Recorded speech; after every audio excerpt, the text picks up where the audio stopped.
everyone, how are you? Today is November 29th and Season 3 is upon us, but before we jump right in and get our clothes all wet, let's get into the right mindset for success. So, one of the most hotly debated things of all time for any team-based matchmaking game ever will be the topic of today's discussion, and understanding it is just as vital to your success as learning which hero to pick or how to aim. Today, we'll be talking about Elo Hell. I've seen basically two sides to this discussion. The first is that there is an Elo Hell. It is a place on the ladder where the players are not skilled enough to allow a fun, fair game of Overwatch. Oftentimes, players will claim to have a lot of game knowledge, but not be able to properly apply it because their teammates just won't listen, or the game just isn't coordinated enough to make real Overwatch happen. The other side says that Elo Hell is a myth and it doesn't exist. Generally, players on this side of the argument will tell players on the other side to just, get good and learn to carry, because if you're good enough, you will climb and your teammates don't matter. Now, both sides of this argument are wrong. I will admit there was a time when I was in the group of people who just said that Elo Hell isn't real, get good, if I can do it, you can do it too, that sort of thing. But when you have so many people, and I mean so many people, saying that they're getting frustrated by something, it's ridiculous to say that the problem doesn't exist. It's arrogant, and you may have seen the horrible arguments it spawns on the various forums because of it. So yes, Elo Hell does exist. There's no doubt about that, but what is Elo Hell exactly? Recently, a very popular Overwatch YouTube channel posted a video. In this video, the creator revealed that he had just hit Masters for the first time, and initially he was very excited to be playing with real, good, players. In the video, he says that he found himself disappointed, however, because it still felt like he was in Elo Hell.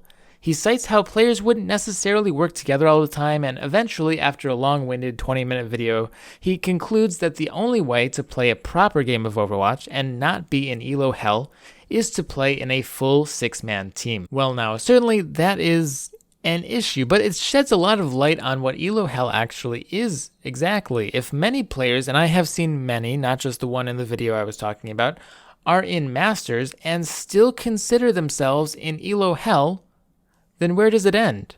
If even the top 1% of players are not good enough to be good, then something is clearly up. Elo Hell is not a spot on the ladder, and it has nothing to do with how good any of the players are. Elo Hell is a mindset. But I'm sure many of you already knew that. If all types of players from Bronze to GM believe in Elo Hell, and all types of players, again, from Bronze to GM, think Elo Hell is a myth, then it clearly has something to do with their way of thinking. Alright, cool, but now let's get specific so we can fix it. I put up a video on this channel in the past, the communications guide. There's two parts to it. It was my take on how to properly use your microphone to improve your chances of winning in Overwatch. That guide actually confused a lot of people, and many players who watched it sort of disagreed, because it goes against the grain of what you're supposed to do, as propagated by all the bigger YouTubers and Reddit and all the whatnot. I thought about it quite a bit, and it ties in directly, actually, with this concept we're talking about today. My playstyle in Overwatch, and the perspective I wrote that guide from, is that of a follower. Now, in Western culture, being a follower is kind of thought to be a negative thing. Everyone from school to motivational videos to Overwatch guides tells you to be a leader.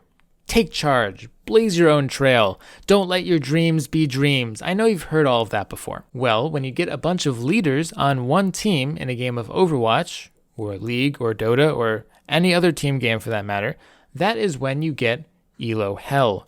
Considering how widely spread the notion is that being a shot caller and a leader is what you're supposed to do to be, like a good citizen in the world of Overwatch, I don't blame players for trying to be leaders. The reason the player I referred to earlier, the big YouTuber who's frustrated in Masters, the reason he likes playing in a 6-man team so much is that generally the roles of leader and follower in that preset team where everyone's a friend or whatever is assigned. So if he likes being a leader, he can do that and his team will follow him. Me, I'm a follower, so I enjoy solo queue. When I group queue with other people, there's always sort of that expectation that we're supposed to take charge and lead the team to victory. That's stressful. Now, sure, outside the game, I enjoy coaching and all that. I have this channel, of course, but in the game, I'm usually silent. I almost never say anything. When I talk about being a leader or a follower, though, I don't just mean what you say. In fact, that's just a very small part of it. The biggest part is what you do and what you expect. Someone who is playing as a leader will make an action and expect his team to do something in response to that action. For example, and certain heroes promote a leadership style more than others, of course, a Reinhardt might charge forward expecting his team to cover him. A Tracer might back cap the point and expect his team to use the opportunity to gain some ground or whatever. A Mercy might expect the team to maintain line of sight so she can fly to them when she needs to. These are all examples of a leader mentality. A follower waits and responds to the actions of his team. For example, as Anna, I don't boost a Reinhardt and expect him to go in. I wait for the Reinhardt to go in and expect me to do something.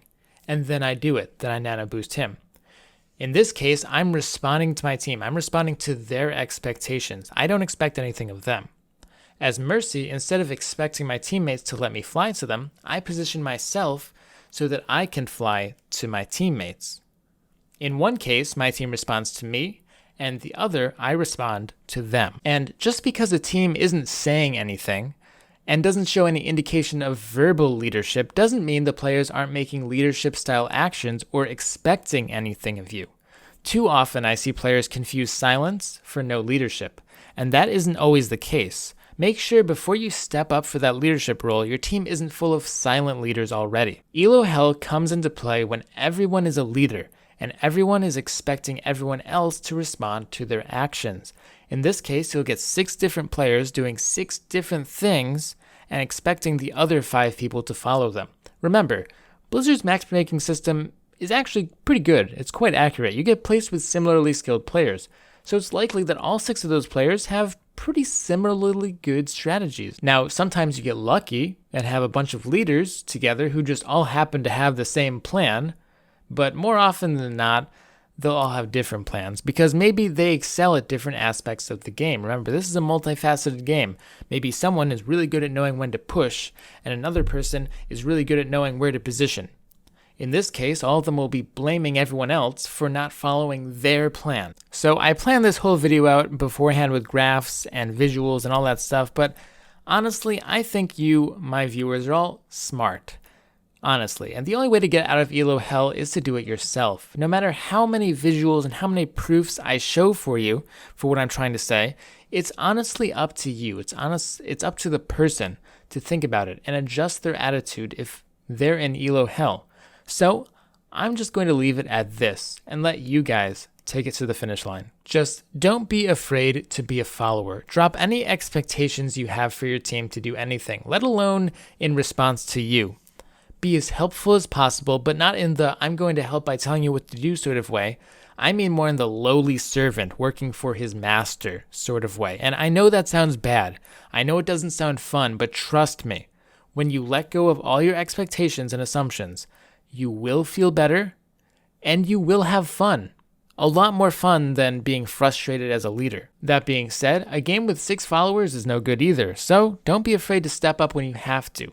When you have to, though. Anyway, guys, let me know what you think and what your experiences with Elo Hell have been in the comments. Have you been in it? Have you managed to break out of it? Of course, any questions are always welcome. So Season 3 is here, and I've gotten a lot of requests for a stream. I've done it a couple times just to test the waters a little bit and see how I liked it, and it was a lot of fun, actually. Not just for me, but for you guys as well, from what I've heard. Unfortunately, it's hard for me to really come up with a frequent schedule, despite all the finagling I've been trying to do in the past few weeks, so I'm just going to make it simple. 1 day per week, Saturdays, 8 p.m. Eastern Standard Time. That time is what won the straw poll that I put up a while ago, but I will be posting summaries of every stream on this channel, fully edited and nice for those who couldn't watch it. And of course, the whole thing will also be saved to Twitch if you want to watch the entire unedited thing. If I ever wind up having more time to spend somewhere in my life, I do plan on kicking the schedule up a little bit, maybe more days a week, but for now,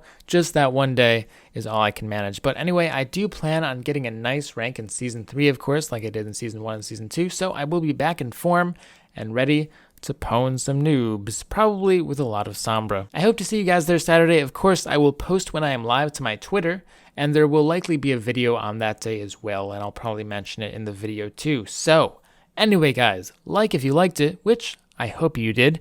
Have a good time and good luck in Season 3. Stay positive, and have a great day. Peace out, guys.